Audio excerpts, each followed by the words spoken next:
May isang pumunta dito for the seminar yesterday at nakapag-usap kami ng maganda related to the business that she wants to open.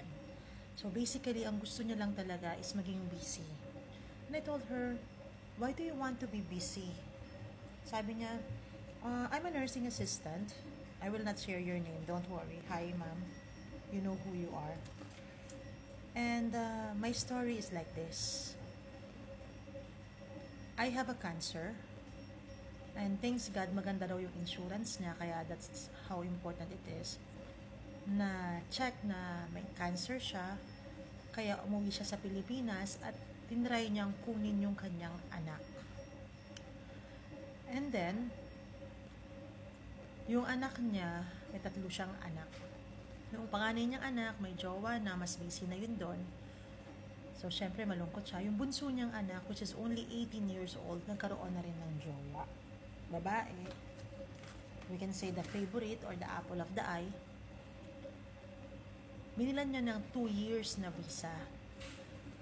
And then, a few days before the flight, medyo nagkaroon sila ng hindi pagkakaintindihan at nagmakaawa siya doon sa anak niya na sumama dito sa UAE kasi kumpleto naman na yung mga documentation niya. Dahil alam mo naman yung worries ng mga magulang, ang gusto lang nila ay mapaayos yung kanilang mga anak.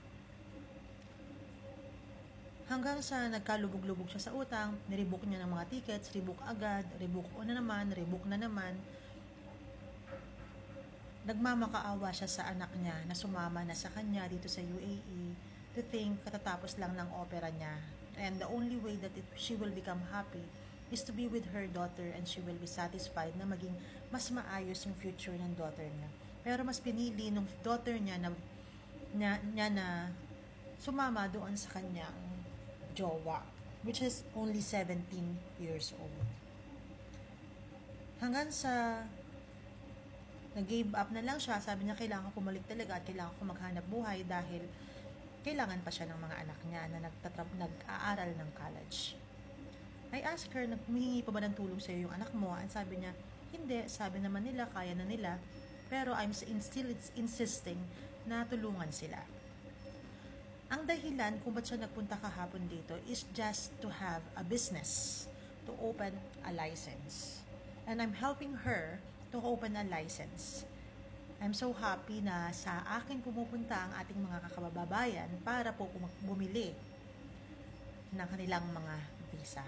Not only the visa, but also their licenses to open their businesses, to open their contents, to make their own websites, and all their marketing requirements. Because we have a whole team to help you. We also do the PRO services. Kaya sabi ko sa kanya, you are in a one-stop shop. Nandito na kami and we will help you. And I'm also willing to be your friend and to listen as a mom. She is a mom and I'm very, very thankful for trusting us about your story. I did not say your name, so don't worry, you are safe. And thank you for giving us the chance to hear you.